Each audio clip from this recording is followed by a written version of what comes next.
சாதிவாரி கணக்கெடுப்பு நடத்தி இடஒதுக்கீடு வழங்க வேண்டும் என நாம் தமிழர் கட்சியின் தலைமை ஒருங்கிணைப்பாளர் சீமான் வலியுறுத்தியுள்ளார். செந்துறையில் நாம் தமிழர் கட்சி சார்பில் சாதிவாரி கணக்கெடுப்பும் சமூக நீதியும் என்ற தலைப்பில் பொதுக்கூட்டம் நடைபெற்றது. இதில் கலந்து கொண்டு உரையாற்றிய சீமான் இடஒதுக்கீட்டை எடுத்துக் கொடுப்பதை விட எண்ணி கொடுக்குமாறு கூறினார்.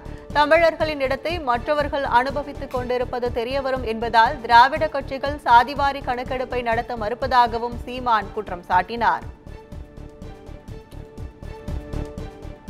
ரெண்டும் ஒண்ணுதானே.